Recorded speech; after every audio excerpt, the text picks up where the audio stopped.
मैं आपको आज वो बताने वाला हूँ जब मेरे शुरुआत के इन्वेस्टिंग के टाइम पे अगर मुझे किसी ने बताया होता तो शायद मैं अपना बहुत बड़ा लॉस बचा सकता था। अगर आप बिल्कुल बिगिनर हो, आपको नहीं पता स्टॉक मार्केट में कैसे इन्वेस्टमेंट करना है, अगर आपकी जस्ट इंटर्नशिप स्टार्ट हुई है या फिर जॉब लगा है एंड आप 20 या 30,000 इन्वेस्टमेंट करना चाहते हो, बट आपको बिल्कुल भी आइडिया नहीं है कि हम इक्विटी में इन्वेस्टमेंट करें, गोल्ड में करें, म्यूचुअल फंड में करें या फिर कहाँ पे करें, तो ये वीडियो आपके लिए होने वाला है। क्योंकि यहाँ पे मैं ना सिर्फ ये बताऊंगा कि कहाँ पे इन्वेस्टमेंट करना है, आपको मैं पूरा प्रोसेस बताने वाला हूँ कि किस तरह से आप स्टॉक मार्केट में एनालाइज करते हो, कौन से रिसोर्सेज यूज करने हैं, कौन से वो फ्री टूल्स है जिसको यूज करना है, उसके बाद आप सबसे बेस्ट इन्वेस्टमेंट करने वाले हो। आने वाले 2-3 सालों में आपका पोर्टफोलियो इतना जबरदस्त बनने वाला है कि आपके दोस्त भी कहेंगे कि भाई मुझे भी बता दे तूने कहाँ से सीखा है।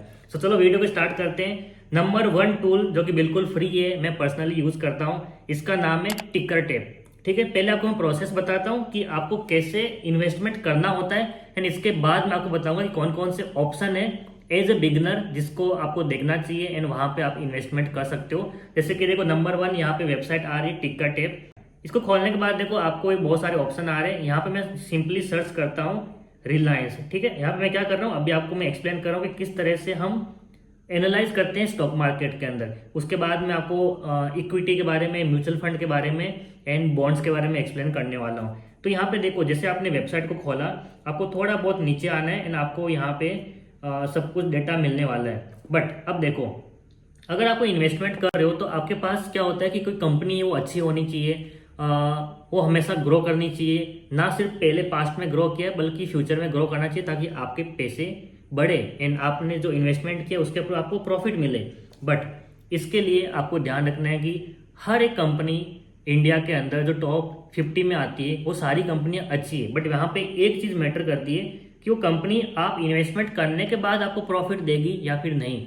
After all, after 10 years, after 20 years आपको प्रॉफिट देने वाली है, इसकी गारंटी होती है। बट आज आपने इन्वेस्टमेंट किया एंड आने वाले 1-2 महीने में वो प्रॉफिट देगी या नहीं देगी, इसकी गारंटी कोई नहीं दे सकता है। तो इससे आपका एक चीज क्लियर होता है कि अगर आप इन्वेस्टमेंट कर रहे हो फॉर लॉन्ग टर्म, जैसे कि 10 ईयर्स, 20 या फिर 30 ईयर्स, तो आपका प्रॉफिट जरूर होगा, आपका पैसा नहीं डूबेगा। बट अगर आप इसको एज ए ट्रेडिंग कर रहे हो, चाहे वो स्विंग ट्रेडिंग कर रहे हो, इंट्राडे ट्रेडिंग कर रहे हो, तब वहां पे आपके लॉसेस होने के चांस होते हैं। इसलिए नंबर 1 चीज, अगर आप स्टॉक मार्केट में बिगिनर हो, आपने जस्ट अर्निंग स्टार्ट की है, तो मेरा रिकमेंडेशन आपको यही है कि आप लॉन्ग टर्म इन्वेस्टमेंट की तरफ जाओ। कि आप महीने के 5,000 इन्वेस्टमेंट कर रहे हो, 10,000 कर रहे हो, जितना भी कर रहे हो आपकी मर्जी है, बट एटलीस्ट आप इन्वेस्टमेंट कर रहे हो ये सोच कर कि मैं आने वाले 5 साल, 10 साल या फिर 20 साल तक रखने वाला हूँ। एंड अगर आप सोच रहे हो कि मैं 10 दिन के बाद में स्टॉक को निकाल दूंगा प्रॉफिट आने के बाद, सो ट्रस्ट मी, ये काम नहीं करने वाला। स्टॉक मार्केट में इस तरह से पैसा नहीं बनता है। ठीक है, तो देखो, वेबसाइट में नीचे आने के बाद कोई भी स्टॉक ले लो आपकी पसंद का, रिलायंस, टाटा या फिर कोई फाइनेंशियल कंपनी में HDFC बैंक ले लो, जिसके ऊपर भी आपको इन्वेस्टमेंट करना है, उसको किस तरह से देखना है उसका प्रोसेस अभी मैं स्टार्ट कर रहा हूँ। तो देखो, सबसे पहले देखना है उस कंपनी का रेवेन्यू कितना है। जैसे कि ऊपर दिखा रहा है टोटल रेवेन्यू, आपको ये देखना है कि इस कंपनी ने, चाहे कौन सा भी स्टॉक हो, हर साल कुछ ना कुछ रेवेन्यू बढ़ाया है, माइनस में नहीं जाना चाहिए। जैसे कि देखो, इसका मैं एग्जांपल ले रहा हूँ रिलायंस का। यहाँ पे 20 से स्टार्ट करते हैं, उसके बाद देखो 21 में थोड़ा कम हुआ है, उसके बाद 22 में बढ़ गया है, 23 में और बढ़ गया है, 24 में और बढ़ गया है, 25 में भी बढ़ा है एंड 20 अभी जो रिसेंट चल रहा है आने वाले क्वार्टर के अंदर, उसमें और रेवेन्यू बढ़ा है। इसका मतलब अगर हम पिछले 5 साल का डेटा कंपेयर करें तो कंपनी कंटिन्यूस रेवेन्यू बढ़ा रही है, कम नहीं हो रहा है। Which is a green sign, green signal, green flag, कुछ भी बोलो, जो कंपनी अच्छी खासी है। इसके बाद सिर्फ इतने से नहीं होता है, हमारे पास और 2-3 डेटा है जो देखना पड़ेगा।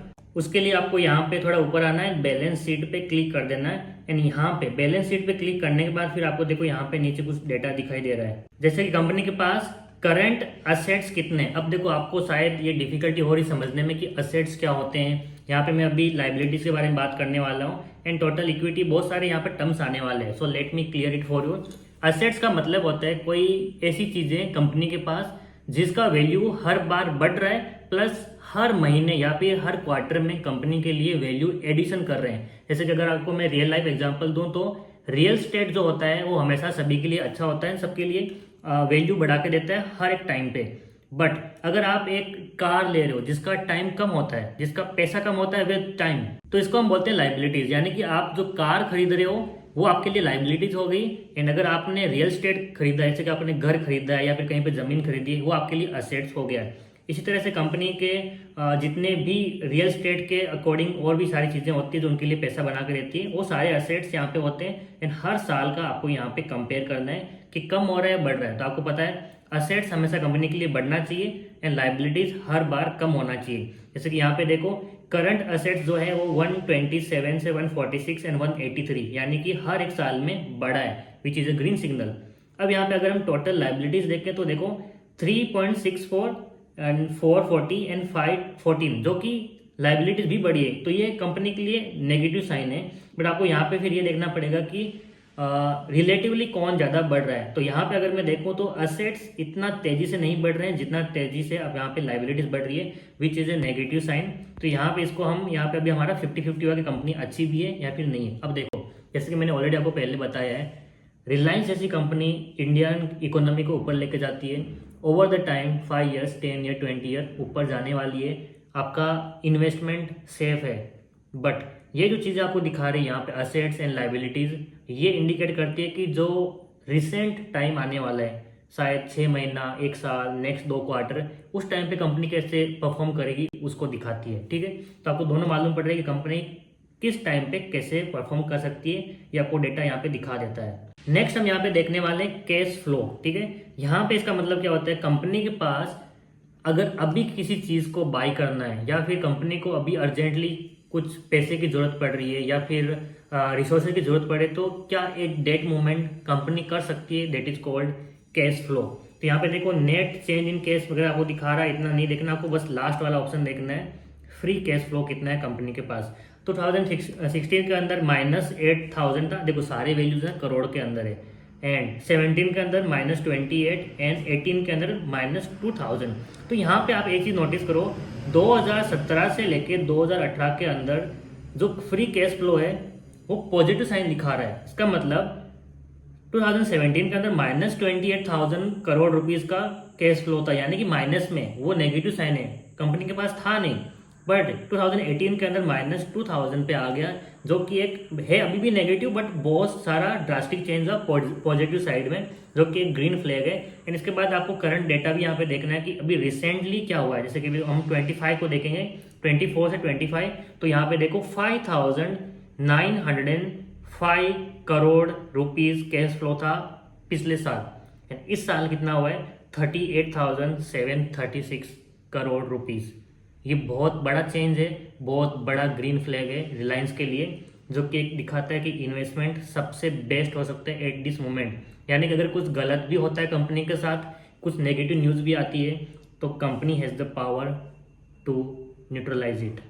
सो अभी जो हमने सीखा है, ये मोटा मोटा एक वो चीज़ है कि किसी भी कंपनी में इन्वेस्टमेंट करने से पहले आपको देखना ही देखना है। अगर आपने ये चीज़ नहीं देखी है तो आपका इन्वेस्टमेंट जीरो के बराबर होने वाला है इन टर्म्स ऑफ नॉलेज, क्योंकि कंपनी कब क्या करेगी आपको नहीं पता है, आपका पैसा ग्रो होगा कि नहीं होगा किसी को नहीं पता है। अब इसके साथ में देखो बहुत सारे लोग पी रेशियो पीबी रेशियो वगैरह भी देखते हैं, अगर आप देख सकते हो, आपको आता है तो अच्छी बात है। बट मेरे हिसाब से P ratio and PB ratio का इतना वैल्यू आज के टाइम पे नहीं है।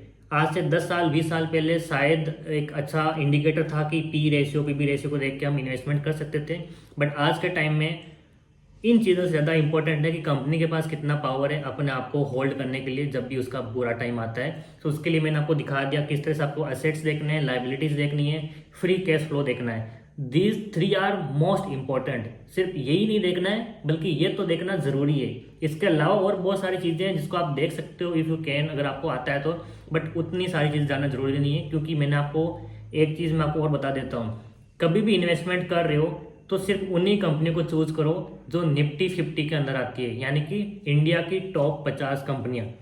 अगर टॉप 50 कंपनी से किसी एक कंपनी को आप चूज करो, इसका मतलब ऑटोमेटिक उसका P ratio PB ratio will settle down after 1 year 2 year या फिर 3 ईयर। तो उसको देखने की जरूरत नहीं है, बस आपको ये देखना है कितना असेट्स है, लाइबिलिटीज है या फिर फ्री कैश फ्लो है। अब हम आते हैं आपके मेन क्वेश्चन पे कि अगर हम स्टॉक मार्केट में बिल्कुल न्यू है, हमें नहीं पता क्या करना है, तो सिंपल आंसर ये है कि आप स्टार्ट करो म्यूचुअल फंड से। म्यूचुअल फंड में एसआईपी करो, मंथली 5,000 10,000 या 15,000 जो आप कर सकते हो उससे स्टार्ट करो। उसके बाद आप 1 साल के बाद में डेटा देखो कि आपको प्रॉफिट आ रहा है या फिर नहीं आ रहा है।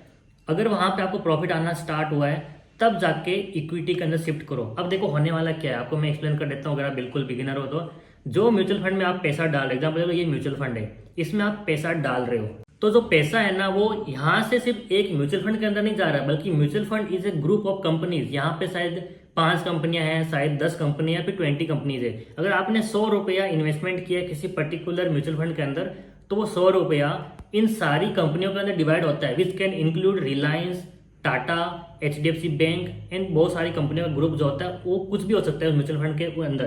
तो वो आपका पैसा जो है 100 रुपीज, वो उसके अंदर जाके पूरा डिवाइड होता है, वो पैसा वहां पे लगता है। इसका मतलब आप जो पैसा लगा रहे हैं वो कहीं ना कहीं आफ्टर 1 ईयर, 2 ईयर या 5 ईयर ग्रो होने वाला है, क्योंकि इनमें से एक कंपनी थोड़ा गंदा परफॉर्म कर सकती है, बट सारी कंपनियां गंदा परफॉर्म नहीं कर सकती है। इसलिए बोलते हैं कि mutual fund is the best option to start with in stock market. अगर आपने यहाँ से प्रॉफिट बनाना स्टार्ट किया तब इक्विटी के अंदर आओ, क्योंकि अगर आपने रिलायंस में पैसा डाला है एंड हो सकता है आपका लक बहुत गंदा है एंड वो कंपनी आने वाले 6 महीने में लॉस दे दे, तो वो एक थोड़ा रिस्की बेट होता है। बट अगर आप म्यूचुअल फंड को चूज कर रहे हो तो वहाँ पे बहुत सारी कंपनियां हैं, अगर एक गिर रही है तो दूसरी वाली ऊपर जाती है एंड आपका पैसा एवरेज होके, आपका प्रॉफिट एवरेज होके आप एट द एंड ग्रीन में रहते हो। एंड इसी के साथ एक और मैंने पॉइंट बोला था कि हम बॉन्ड के बारे में बात करेंगे, लेकिन अगर आप बिगिनर हो तो आप बॉन्ड को बिल्कुल भी हाथ मत लगाओ, क्योंकि आपको बहुत डेप्थ में नॉलेज होनी चाहिए बॉन्ड्स के बारे में कि गवर्नमेंट किस बॉन्ड को कैसे यूज करती है, कब उसका वैल्यू बढ़ता है, कब डाउन जाता है। तो अगर आपने किसी भी यूट्यूब वीडियो पे देखा है कि आप बॉन्ड में इन्वेस्टमेंट करो, बट मेरा रिकमेंडेशन ये है, अगर आप बिल्कुल बिगिनर हो, आपको नहीं आइडिया है, तो बॉन्ड्स को अवॉइड करो, क्योंकि this is not for beginners. इसके लिए आपको स्टॉक मार्केट को पूरा डेप्थ में समझना पड़ेगा। So for you as a beginner, mutual fund से स्टार्ट करो, उसके बाद इक्विटी में पैसा डालो। अगर ये दोनों चीजें आपको हो रहा है तो पैसा यहीं पे रोटेट करो। अगर यहाँ पे आपको एक बहुत अच्छा खासा पोर्टफोलियो बनाना है, उसके बाद ट्रेडिंग की साइड में जाना है। अब अगर आप जानना चाहते हो कि हम कौन सा म्यूचुअल फंड ले जिसके अंदर नेक्स्ट 5 ईयर्स में हमें ग्रोथ मिल सकती है, सो कमेंट करो। मैं आपका कमेंट देख के आपके लिए एक डिटेल वीडियो लेकर आऊंगा कि किस तरह से म्यूचुअल फंड को भी हम एनालाइज करते हैं एंड कौन सा म्यूचुअल फंड आपके लिए बेस्ट हो सकता है। फाइनली वीडियो पसंद है तो लाइक जरूर करो एंड चैनल पे न्यू तो सब्सक्राइब करके अपने फ्रेंड्स के साथ भी शेयर कर दो।